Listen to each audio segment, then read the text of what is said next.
Bagong lahat, luma muna. Ito yung mga teams na di umano kailangang umiwas sa pagbuo ng super team pagdating ng off-season. Ang OKC ngayon ang isa sa mga team na mahirap sundan dahil nga sa naging transition nila sa dami ba naman ng draft picks na makyaw. Naging pabor sa OKC yung bagong collective bargain agreement na na-implement noong 2023 kaya hindi nagagana ang dating formula para sa mga super team. Kaso nga lang merong downside yun. Ang huling super team kay Kevin Durant sa Brooklyn Nets at sa Phoenix Suns. Makakabuo pa rin naman kasi ng isang super team pero sa ibang paraan na, hindi na katulad ng dati na mga superstar agad na magsasama-sama sa isang team. Ang hahabulin kasi ngayon ng mga player, yung Derrick Rose rule contract. Katulad ni Kuminga, nakakahingi ng malaki kontrata, malamang mga Dennis Schroeder.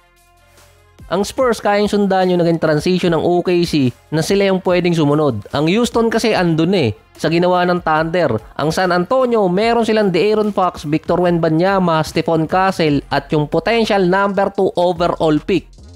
Meron ang Spurs na until 2028 dahil dun pwede mag-take effect ang panibagong kontrata ni Victor Wembanyama. Ang Thunder noong 2021 nakakuha sila ng dalawang young player na naisama nila sa kanilang lineup. After 2 years, naging integral part talaga. Naging sabay pa si Holmgren at si Jalen Williams. Sa San Antonio, yung SGA nila si De'Aaron Fox dahil sa contract. Si Holmgren, si Wemby, ang kanilang Jalen Williams, si Stephon Castle. May extra pa na number 2 overall. Pero ang pinakamalapit talaga dun, Denver Nuggets Dahil hindi sabay-sabay na makakakuha ng malaking kontrata yung tatlong young player nila kung sakali. Kapag kumuha kasi ng may malaking kontrata ang San Antonio katulad ni Kevin Durant or kahit sinong star player, mabibreak agad ang chain of contract ng mga player. Merong mapapakawalan kung sakali. Sa ngayon, nagmamadali yung San Antonio na makapag-build agad ng playoff team dahil nga kay Wemby. Nagawa na naman kasi ng San Antonio na makabuo ng isang pang-dynasty na team galing din sa mga draft picks na meron sila simula nung 90s hanggang 2000 era. Dahil sa dami din ng draft picks ng OKC, mabilis sila nakapamili ng player na ilalagay nila sa roster. Ganon din ang sitwasyon ngayon ng San Antonio at marami pang dadating sa kanila hanggang 2031. Na pwede silang mamili kung sino ang ilalagay nila. Sa pinag-iisipan nilang i-trade ang number 2 overall para makakuha ng isang star player, mapapabilis nila yung paglaki ng kanilang tax dahil kay De'Aaron Fox. Nag-rhyme pa yun. As of June 5, ito yung mga teams na marami pang draft picks until 2031 kung may mundo pa nun. Hindi ko ilalagay dito yung eksaktong bilang kasi meron na nagamit dun sa transaction. Meron tong 13 to 23 draft picks. San Antonio at OKC meron 20 plus na draft picks, Wizards 15, Brooklyn naman nasa 13 pataas. Ang may pinakamaraming first rounder, San Antonio, OKC at Brooklyn.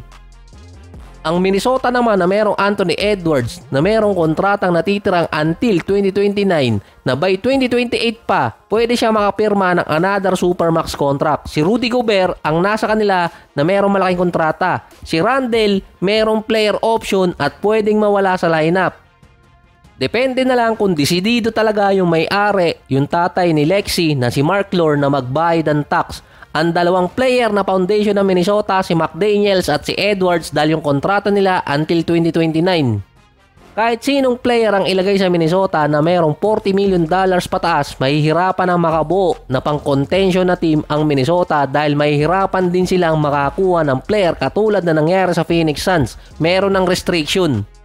Ang makakasabay kasi sa Thunder, Rockets, San Antonio, Jazz, yung Wizards parang hindi pa alam At nandun pa yung Brooklyn kaso nasa East yun. Kasama din kasi sa super team ang pagkakaroon ng super contract dahil sa Kevin Durant rule at Derrick Rose rule na madaling makuha ngayon ng mga player. Si Anthony Edwards ang player ng Minnesota na meron Derrick Rose rule at malamang pumasok din sa Kevin Durant rule. Merong pang mala Austin Reeves na senaryo ang Minnesota si Naz Reid sa dahilan na undrafted player siya, pumirma ng short-term contract kaya napabilis din yung transition ng pagtaas ng kontrata niya. Ang Boston Celtics naman tinag na super team pero technicality super contract ang meron sa kanila Meron si Tatum at si Brown na combine na $97 million na tatakbo until 2029 kasama doon si Derek White. ang dalawang players na nasa trade rumors na aalisin ng Boston para lang maalis din yung kanilang tax restriction, si Porzingis na merong $30 million pa at si Holiday na merong pang mahigit $30 million na kontrata per year until 2028. Dahil nga restricted na ang Boston Celtics dahil sa kanilang tax at si Tatum pa isang season na mawawala sa lineup, mahihirapan silang makabuo ngayon ng pang-contender pa na team. Pero ang reason talaga dun, bago na kasi yung may-ari ng Boston lagpas na kasi agad ang Celtics sa second tax apron. Magagawan naman nila ng paraan, kaso nga lang magre-release sila ng mga player na merong mataas na kontrata at papalitan nila ng mga player na minimum contract. Kahit si Jaylen Brown, andun na rin sa trade rumors na ang dalawang teams na kinukonek sa kanya, Atlanta at Philadelphia. Ang Sixers, hindi ko lang alam kung nadala na kay Paul George na iwan pa sa Philadelphia yung kontrata niya. Ngayon, ginagawa nila ng paraan para mailipat ng team. 3 all-star ang meron dito sa Philadelphia, 3 max contract din. Pero meron pa rin silang allowance sa tax apron dahil nga yung build nila pang 1 year, bumubuo sila ng super team. May combine na $143 million si PG, Embiid at si Maxey. Nasa $30 million pa ang second tax apron nila.